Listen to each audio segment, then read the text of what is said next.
Hello everyone, स्वागत है सभी का हमारे यूट्यूब चैनल पे। होप करता हूँ आप सब अच्छे होंगे और जो आपकी तैयारी है वो काफ़ी अच्छी चल रही होगी। आज हम जिस टॉपिक के बारे में डिस्कस करने जा रहे हैं वो आपका डिजास्टर मैनेजमेंट।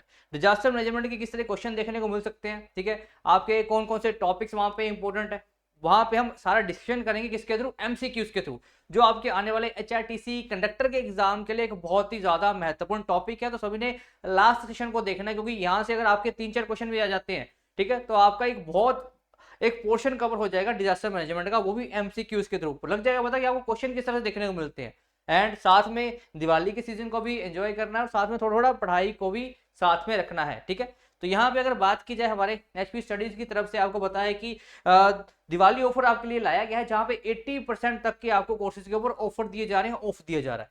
तो ये सारे ऑफ मिलेंगे कहाँ पे, कब तक वैलिड है, तो यहाँ पे वैलिड बताया जाए तो यहाँ पे 14 नवंबर तक आपको ये सारे जो ऑफ है कोर्सेज के ऊपर मिलेंगे। उसके बाद फिर से नॉर्मल प्राइसेस हो जाएंगे, बट आपको ये सारी चीजें मिलेंगी कहाँ पे, तो इसके लिए निम्बस कर ऐप को डाउनलोड करना पड़ेगा, ठीक है। वहां पे आपको जो भी कोर्स को परचेज करना है, ज्वाइन करना है, बस आपको बाय बटन पे क्लिक करना है, क्योंकि वहां पे आपके जो कूपन वगैरह है वो ऑटोमेटिकली ही लगा दी गई हैं और आपके जो प्राइस है वो रिड्यूस कर दी गई है, ठीक है। तो ये बहुत अच्छा मौका है तैयारी करने का आप सभी के लिए, जो भी हिमाचल प्रदेश के अलग अलग एग्जाम्स की तैयारी कर रहे हैं, ठीक है। चाहे आप एनटी की बात करें, चाहे आप पटवारी की बात करें, तो सभी के ऊपर आपका फुल डिस्काउंट दिया जा रहा है। तो जो भी ज्वाइन करना चाहता है वो निम्बस के ऐप को डाउनलोड कीजिए। तो चलिए स्टार्ट करते हैं सेशन को पहले क्वेश्चन से। यहाँ पे बात की जा रही है कि which of the following heads the national disaster management authority. तो एनडीएमए का जो आपसे पूछा गया कि हेड कौन होते हैं, यहाँ पे कौन होता है एनडीएमए का head, president, prime minister, chief minister या गवर्नर। तो याद रखना जो एनडीएमए के हेड होते हैं वो हमेशा आपके प्राइम मिनिस्टर देखने को मिलते हैं। तो ये क्वेश्चन आपके लिए बहुत जरूरी है और याद भी रखना है कि जो एनडीएमए है, नेशनल डिजास्टर मैनेजमेंट अथॉरिटी है, इसके हेड कौन होते हैं, तो आंसर क्या आ जाएगा, प्राइम मिनिस्टर, मतलब option number B will be the right answer here, ठीक है जी। आगे बढ़ते हैं अगले क्वेश्चन की तरफ। यहाँ पे क्या पूछा गया है कि जो नेशनल इंस्टीट्यूट है डिजास्टर मैनेजमेंट का वो कहाँ पे लोकेटेड है, ठीक है, इन सभी प्लेसेस में से, ठीक है। तो आपसे ये पूछा गया है कि जो राष्ट्रीय आपदा प्रबंधन संस्थान है वो निम्नलिखित में से किस स्थान पे स्थित है। तो ये न्यू दिल्ली में, मुंबई में, कोलकाता में या फिर देहरादून में, तो कहाँ पे देखने को मिलेगा। अगर यहाँ पे आपसे क्वेश्चन पूछा जाए किसके बारे में, ठीक है, अगर यहाँ से आपसे क्वेश्चन पूछा जाए कि जो आपका नेशनल इंस्टीट्यूट है डिजास्टर मैनेजमेंट के लिए वो कहाँ पे है, तो याद रखना ये आपका न्यू दिल्ली में देखने को मिलेगा, ठीक है। इस तरह के जो अपने लोकेशंस है ये वैसे वाले क्वेश्चन भी आपने दिमाग में रखने हैं, ठीक है जी। आंसर आएगा ऑप्शन नंबर ए। आगे बढ़ते हैं अगले क्वेश्चन की तरफ। यहाँ पे बात की जा रही है कि जो डिजास्टर मैनेजमेंट एक्ट है ये आपका कौन से साल में लाया गया था। तो मतलब जो आपका आपदा प्रबंधन अधिनियम है निम्नलिखित में से किस वर्ष बनाया गया था। तो कब बनाया गया था इसको, 2003 में, 2005 में, 2007 में या 2009 में। तो याद रखना इसको कब बनाया गया था, तो 2005 में इस अधिनियम को बनाया गया था। तो आंसर क्या आ जाएगा यहाँ पे, option number B will be the right answer, ठीक है जी। बढ़ते हैं फोर्थ क्वेश्चन की तरफ। यहाँ पे आपको क्या बोला गया है कि in which phase of the disaster management assessment is done, ठीक है। तो क्या बोला गया है कि जो आपदा क्षति का आकलन है वो किस चरण में किया जाता है, ठीक है। आप क्या बोला जा रहा है कि कौन सा फेज है जहां पे आपको जो डिजास्टर मैनेजमेंट असेसमेंट है वो की जाती है, वार्निंग फेज में की जाती है, या आपकी इंपैक्ट फेज में की जाती है, या आपकी रेस्क्यू फेज में की जाती है, या फिर आपकी रिहेबिलिटेशन फेज में जहां पे आप पुनरावास करते हो। तो देखो डिजास्टर मैनेजमेंट में हुआ करते क्या है, जब असेसमेंट की जाती है तो ये कौन से फेज में की जाती है, तो ये आपका जो पुनरावास वाला फेज होता है, ठीक है। तो ये आपको आंसर क्या आ जाएगा, रिहेबिलिटेशन जो फेज रहता है यहाँ पे क्या किया जाता है, यहाँ पे आपदा क्षति का आकलन किया जाता है, ठीक है, जब पुनर्वास किया जाता है। तो यहाँ पे आंसर आ जाएगा आपका ऑप्शन नंबर डी, ठीक है जी। आगे बढ़ते हैं। आगे आपसे मंत्रालय के बारे में पूछा गया है कि जो आपका नेशनल डिजास्टर रिस्पांस फोर्स है एनडीआरएफ, ठीक है, तो is the responsibility of ministry of. तो आपसे एनडीआरएफ के बारे में पूछा गया। देखो आपने एनडीआरएफ का भी ध्यान में रखना है, नेशनल डिजास्टर रिस्पांस फोर्स, जो आपका जब कभी भी कोई डिजास्टर आता है तो यही फोर्स है जो आपकी अलग अलग एरियाज में जाकर लोगों को बचाने का काम करती है। तो आपसे बोला गया कि जो कौन सा मंत्रालय है, ठीक है, जो इसकी जिम्मेवारी लेता है एनडीआरएफ की, मिनिस्ट्री ऑफ हेल्थ है, environment, forest and climate change है, साइंस एंड टेक्नोलॉजी है, या फिर होम अफेयर्स है। तो आंसर आपका देखने को मिलेगा होम अफेयर्स, ठीक है। तो ministry of the home affairs है, वो रिस्पॉन्सिबिलिटी लेती है आपकी किसकी, एनडीआरएफ की, नेशनल डिजास्टर रिस्पांस फोर्स की। याद रखना है ये भी आपने आंसर आ जाएगा ऑप्शन नंबर डी। आगे बढ़ते हैं। आगे आपके क्वेश्चन में क्या पूछा गया है कि which one of the following is not the natural disaster. तो यहाँ पे बोला गया कि इनमें से कौन सा एक प्राकृतिक आपदा नहीं है। तो नहीं आपने ध्यान से देखना है, वो आपने आंसर देना है। तो पहला है वोल्केनिक इरप्शन, जब अभी ज्वालामुखी विस्फोट होता है, आगे फ्लड आ जाते हैं, देन ब्लो आउट, और लास्ट में सुनामी। तो देखो ब्लो आउट होता है कि जब कभी भी डिजास्टर कोई आ चुका उसके बाद हमने किस तरह से रिलीफ प्रोवाइड करना है, किस तरह से अलग अलग प्रयास करने हैं, उसको बोलते हैं ब्लो आउट। तो यहाँ पे आंसर आ जाएगा आपका ऑप्शन नंबर सी। तो ये ब्लो आउट है, यहाँ पे एक प्राकृतिक आपदा नहीं है, ठीक है, बाकी सारी आपकी क्या देखने को मिलेगी, प्राकृतिक आपदा देखने को मिलेगी। आंसर आ जाएगा आपका ऑप्शन नंबर सी, ठीक है जी। आगे बढ़ते हैं, next question, that is question number 7। बात की जा रही सिस्मिक वेव्स के बारे में। तो आपको पता है जो बोले सिस्मिक वेव्स है जो डिजास्टर को कॉज करती हैं, ठीक है, तो जो भूकंपीय लहरें हैं आपदा का जो कारण बनती हैं उन्हें क्या बोला जाता है, ठीक है। तो जो भूकंपीय लहरों की वजह से जब आपका आपदा आती है तो उसको क्या बोला जाता है, एल नीनो बोलते हैं, मतलब नीनो बोला जाता है, टाइफून बोला जाता है, सुनामी बोला जाता है या हरिकेन बोला जाता है। तो इसको किस नाम से जाना जाता है। देखो इसी तरह क्वेश्चन आपके एग्जाम में आएंगे, तो ध्यान से देखना है, क्वेश्चंस को असेस करना है, देन अगर आपके कोई दिमाग में क्वेश्चन है तो आप कमेंट सेक्शन में उसको लिख सकते हो। देखो यहाँ पे आंसर आ जाएगा सुनामी, ठीक है, सुनामी क्या है, सिस्मिक वेव है, ठीक है। तो ये क्या करती है, भूकंपीय लहरों के कारण ये पैदा होती है सुनामी। तो आंसर आ जाएगा आपका ऑप्शन नंबर सी, ठीक है जी। अब आगे आपसे क्वेश्चन पूछा गया है कि जो रोलिंग इफेक्ट है along the earth surface affect produces a wave of earthquake. तो क्या बोला है कि बोलते हैं पृथ्वी की सतह पर रोलिंग प्रभाव से भूकंप की जो लहरें उत्पन्न होती है वो किस तरह की होती है ना।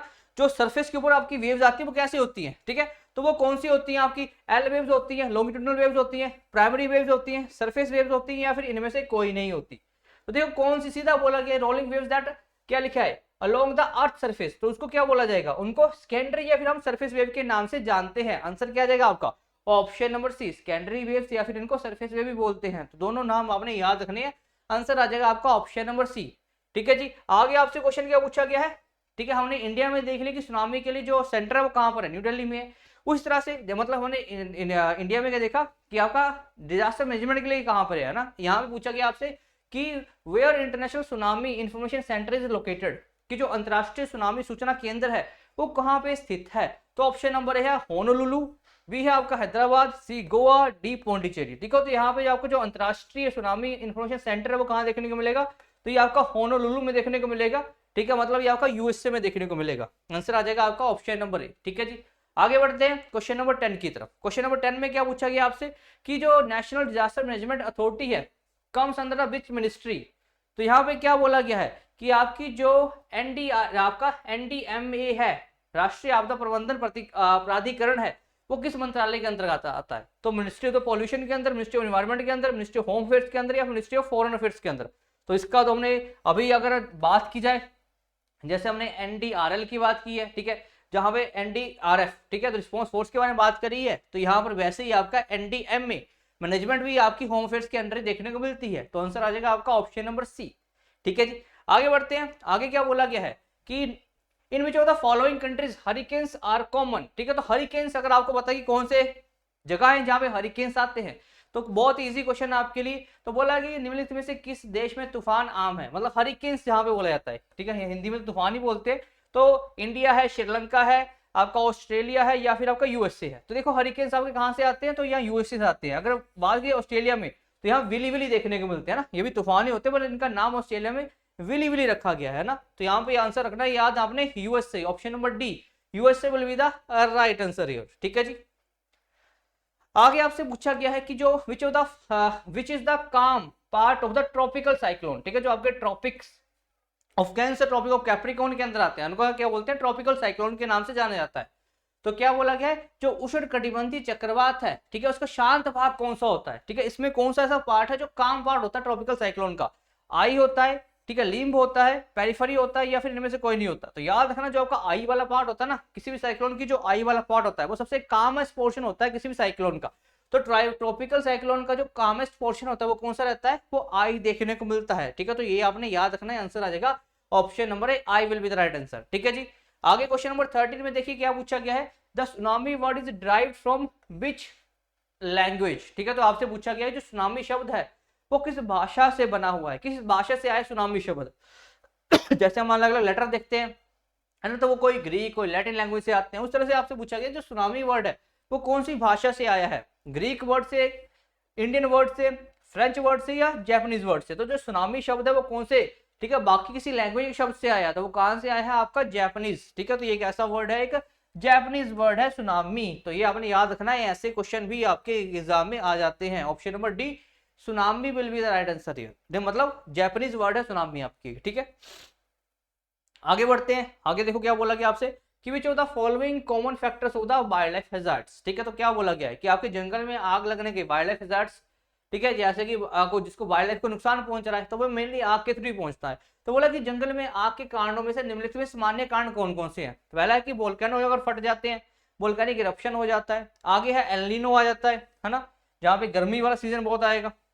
ठीक है, आगे क्या क्या है, वोल्केनिक लाइटनिंग और थंडरिंग। ठीक है, अगर आपका ज्वालामुखी क्या होता है कि आपकी थंडरिंग हो रही है, बिजली गरज रही है, या इनमें से सभी, तो ये आंसर आ जाएगा आपका option number all of D.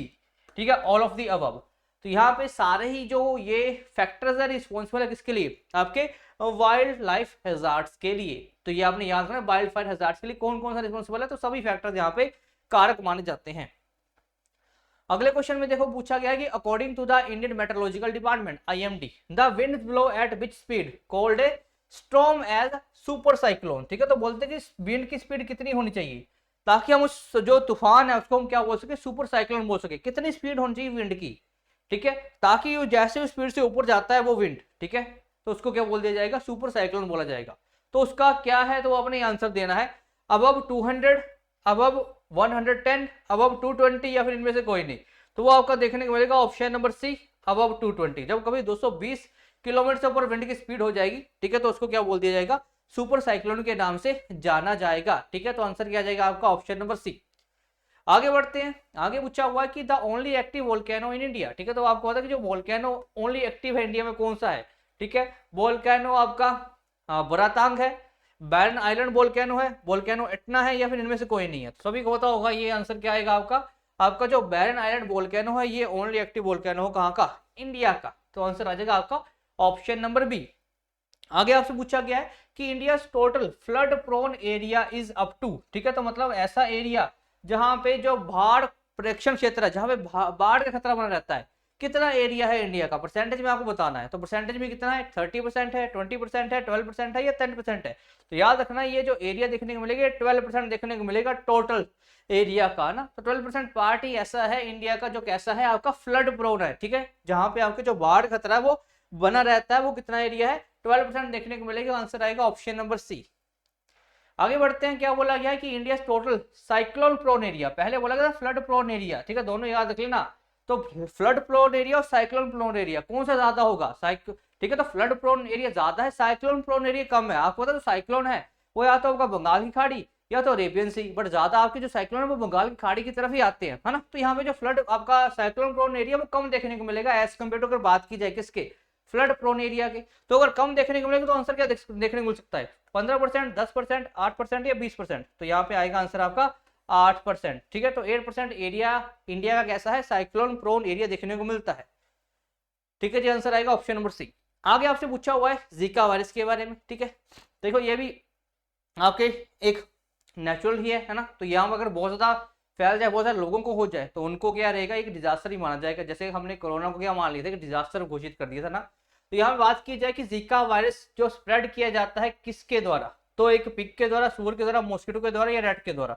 तो किसके द्वारा स्प्रेड होता है, आपके मॉस्किटो के द्वारा इसको स्प्रेड किया जाता है, मतलब मच्छर के द्वारा जो ये वायरस है ये फैलता है। ठीक है जी, आगे बढ़ते हैं क्वेश्चन नंबर 20 की तरफ। क्या पूछा गया यहाँ पे कि among which of the following hazards and disasters are classified.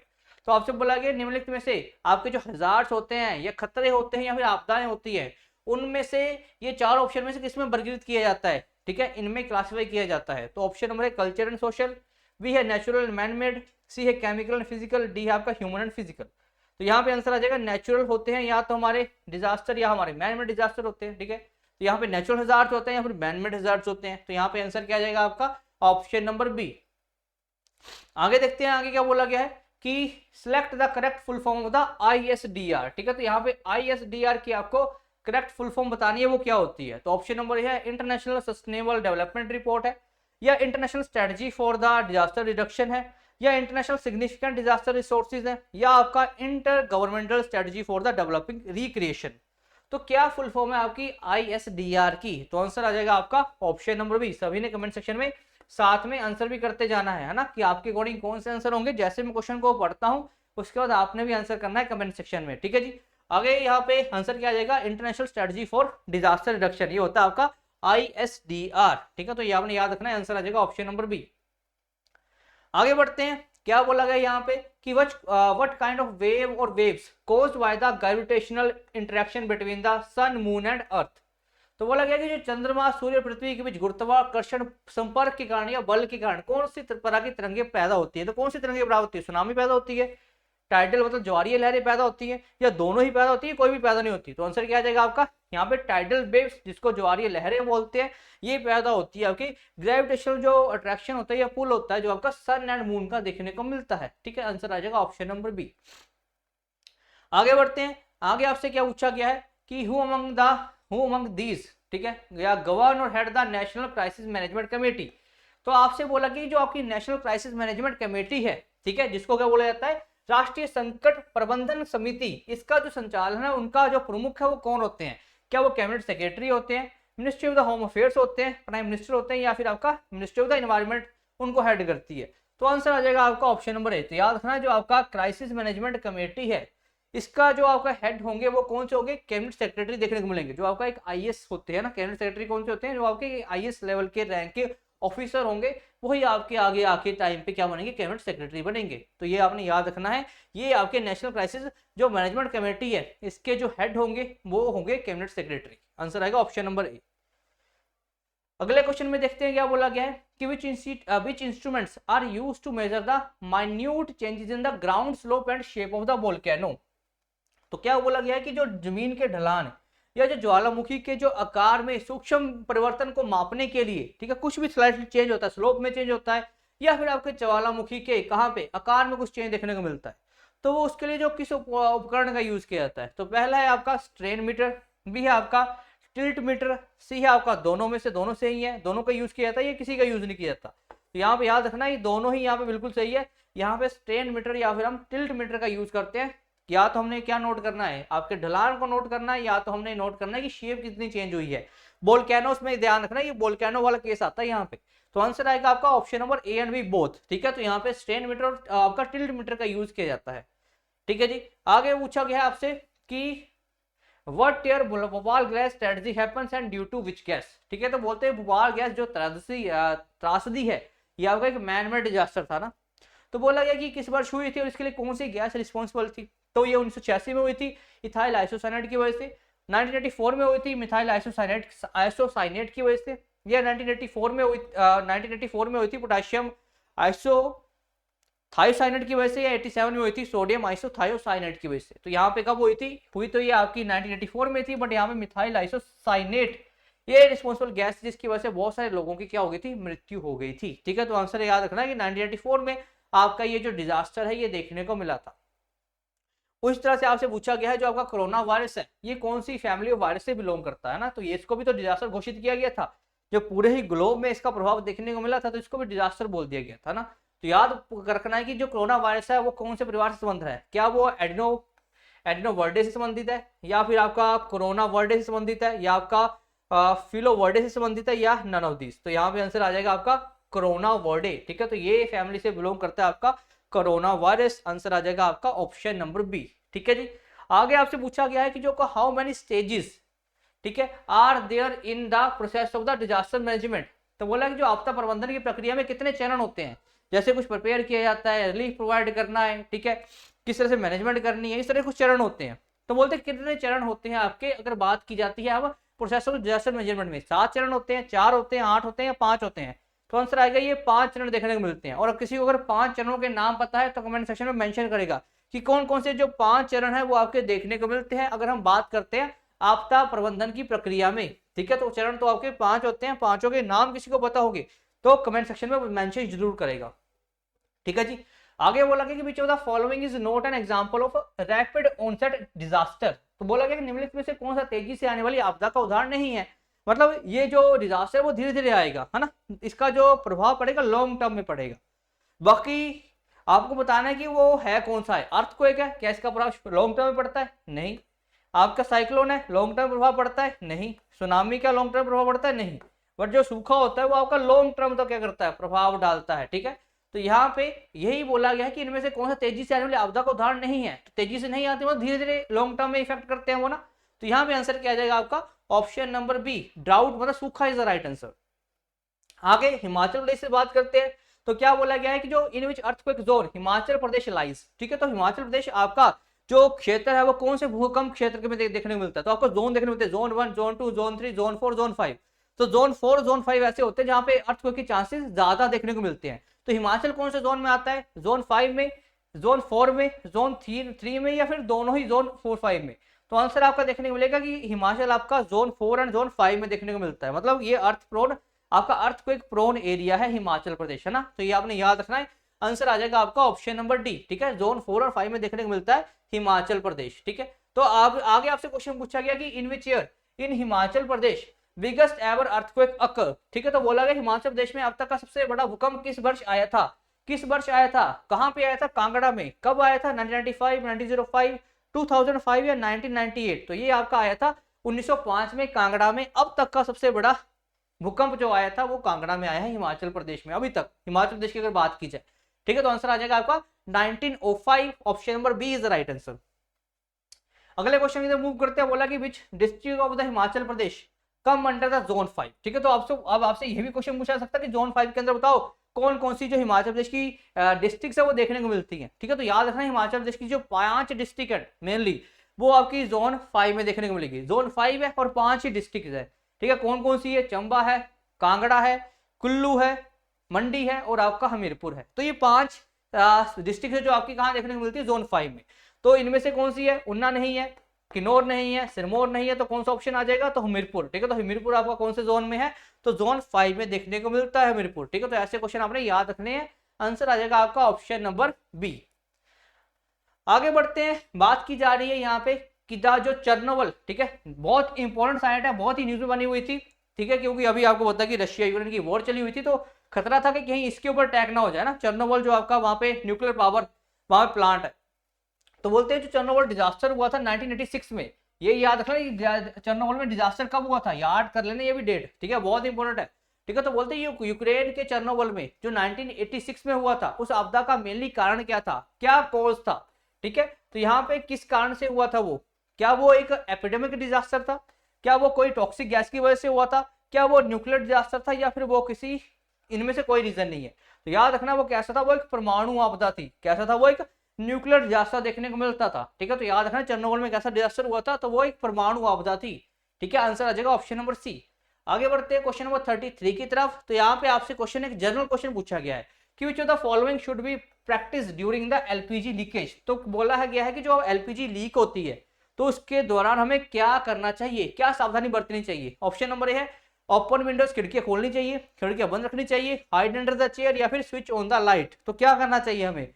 और आपने याद रखना जब कभी भी ऐसी सिचुएशन आती है तो गर्म नहीं मतलब बोरी रखनी है और बोरी के ऊपर पानी डाल देना और उसको जहां पर भी यहाँ पे गैस लीकेज हो रही है या आग जल पड़ी है तो वहां पे डाल देना है, वहां से बच सकते हो। बट अगर आपकी गैस लीकेज हो रही है तो उससे बचने का मेन रीजन क्या है? अगर आप ओपन विंडो कर देते हो तो गैस इकट्ठी नहीं होगी एक जगह पे, उसकी वजह से क्या होगा, आपकी आग लगने का जो खतरा वो टल सकता है। तो आंसर आ जाएगा ऑप्शन नंबर ए, हमें विंडोज ओपन करनी चाहिए एलपीजी जब लीकेज होती है। आगे बढ़ते हैं। क्या बोला गया है कि most of the disasters have occurred in which continent, ठीक है। तो यहाँ कॉन्टिनेंट के बारे में पूछा गया है कि कौन सा सर्वाधिक आपदाएं किस महाद्वीप में घटित होती हैं। तो कौन सा कॉन्टिनेंट है जहां पे सबसे ज्यादा डिजास्टर देखने को मिलते हैं? तो ऑप्शन नंबर है अफ्रीका, बी एशिया, सी यूरोप या डी ऑस्ट्रेलिया। तो कौन सा कॉन्टिनेंट है? तो अपना प्यारा एशिया, ठीक है। तो यहीं पर ही हमारे सबसे ज्यादा क्या देखने को मिलते हैं, डिजास्टर सबसे ज्यादा कहां देखने को मिलते हैं? तो एशिया में ही देखने को मिलते हैं। तो आंसर क्या आएगा आपका? ऑप्शन नंबर बी आएगा यहाँ पे, ये सही कर लेना, option number B, Asia is the right answer, ठीक है। आगे बढ़ते हैं। आगे क्या बोला गया है कि which of the following is the objective of the pre disaster management. तो क्या बोला गया है कि निम्नलिखित में से कौन सा आपदा पूर्व प्रबंधन का उद्देश्य है कि आपदा से आने से पहले ही हम कुछ ना कुछ अगर ऐसे तरीके अपनाएं, ठीक है, तो वो उनका जो बेस है वो किसके ऊपर मतलब आधारित है। कि बोला गया कि जो ऑब्जेक्टिव क्या होता है, क्यों की जाती है प्री डिजास्टर मैनेजमेंट। पहला है कि पहला कलेक्ट इन्फॉर्मेशन की जानकारी एकत्रित करना, participation of the people, first aid या फिर आपका मॉक ड्रिल। तो आपदा पूर्व प्रबंधन का उद्देश्य क्या है इसका कि जानकारी को एकत्रित करना ना। तो यहाँ पर अगर पहले ही आपको जानकारी होगी कि ये वाले ऐसे इलाके हैं जहाँ पे आपदा आने की सिचुएशन बन सकती है कभी भी, तो वहां पे आप पहले ही ऐसे चीजों का प्रबंध करके रखोगे, जैसे आपका कोई डिजास्टर आता है क्योंकि पूछ के तो आएगा नहीं, तो उसको जल्दी से हम टैकल कर सके, ठीक है। तो जानकारी को एकत्रित करना आपदा पूर्व प्रबंधन का उद्देश्य होता है ना। तो याद रखना ये आंसर क्या आ जाएगा आपका? Option number A, collect the information. आगे आपसे पूछा गया कि who is the director general of the NDRF, ठीक है, जो नेशनल डिजास्टर रिलीफ फोर्स है उनके जो आपके हेड है या फिर जो डायरेक्टर जनरल है उनका नाम क्या है? अतुल करवाल, अमित घोष, अमिताभ कांत या फिर मनोज सिन्हा। तो नाम क्या है इनका? अतुल करवाल, नाम याद रख लेना इनका, ये आपसे भी क्वेश्चन में देखने को मिल सकता है, ठीक है। तो आंसर क्या आ जाएगा? Option number A Atul Karwal will be the right answer here, ठीक है जी। आगे बढ़ते हैं। आगे आपसे पूछा गया है कि जो आपका हयोगो फ्रेमवर्क है, ठीक है, फॉर द एक्शन प्लान, ये कौन से ईयर में आया था? तो हयोगो फ्रेमवर्क के बारे में पूछा गया है कि ये कौन से ईयर में देखने को मिला था? 2005 में, 1995 में, 1995 में या 2012 में? तो ये कब देखने को मिला था? तो ये आंसर आएगा आपका 2005 में आपका हयोगो एक्शन प्लान आया था, ठीक है। तो ये भी एनडीआरएफ के अंदर ही आता है। तो ये कुछ एक्शन प्लान्स है जो आपने याद रखने हैं, आपके एग्जाम में देखने को मिल सकते हैं। आंसर आएगा ऑप्शन नंबर ए। आगे अगर लास्ट क्वेश्चन है जो अभी तक का कि योकोहामा, ठीक है, तो योकोहामा जो स्ट्रेटजी प्लान है ये कौन से साल में घटित हुई थी? तो 1994 में, 1995 में, 1995 में या फिर 2012 में? तो योकोहामा जो स्ट्रेटजी प्लान है ये कौन से साल में आया था? तो ये आया था आपका 1994 में, ठीक है। तो यहाँ पे आंसर क्या आ जाएगा आपका? Option number A is the right answer, ठीक है जी। सो ये था हमारा आज का सेशन। होप करता हूँ कि इस सेशन से आपके आने वाले एग्जाम में काफी हेल्प मिलेगी, ठीक है जी। तो सेशन अच्छा लगा हो तो लाइक करना, शेयर करना और अपनी प्रतिक्रिया जरूर व्यक्त करना जो मैंने आपसे क्वेश्चन पूछे हैं। उसके साथ ही एचपी स्टडीज की तरफ से हमारा दिवाली ऑफर चल रहा है जहां पे आपको मैक्सिमम हर एक कोर्स के ऊपर अप टू 80% तक का क्या डिस्काउंट प्रोवाइड किया जा रहा है। अगर आपको इसको अवेल करना है, लास्ट डेट इसके लिए 14 नवंबर है, इसको अपने परचेज करना है, ज्वाइन करना है, तो इसके लिए निंबस कर ऐप को डाउनलोड कीजिए। वहां पे हर एक किसी भी कोर्स को अगर आप ज्वाइन करोगे तो वहां पे आपको अप टू 80% तक का डिस्काउंट मिलेगा, जो कि अब तक का बिल्कुल लार्जेस्ट डिस्काउंट प्रोवाइड किया जा रहा है हमारी टीम की तरफ से। तो ये इसीलिए किया जा रहा है ताकि मैक्सिमम बच्चे जिन्होंने अभी तक हमारे साथ ज्वाइन नहीं किया है, चाहते हैं ज्वाइन करना, ठीक है, तो वो भी ज्वाइन कर सके। तो बहुत अच्छा मौका है, ज्वाइन जरूर करना जिसको भी नीड है, ठीक है जी। तो आज के सेशन के लिए इतना ही। सेशन अच्छा लगा हो तो लाइक करना, शेयर करना, सब्सक्राइब करना। इस सेशन की पीडीएफ कहाँ मिलेगी? तो एचपी स्टडी 01 पे यहाँ पे मिल जाएगी इसकी पीडीएफ, जहाँ पे 1.6 के हमारे जो एस्पिरेंट्स हैं वो जुड़ चुके हैं। उसके साथ ही अगर आपको हमसे कोई क्वेरी है, कोई क्वेश्चन पूछना है तो 7814846248 पे भी आप हमसे कॉन्टैक्ट कर सकते हो, ठीक है जी। तो आज के सेशन के लिए इतना ही, मिलेंगे अगले सेशन में। Till then thank you and all the best and happy Diwali to all of you.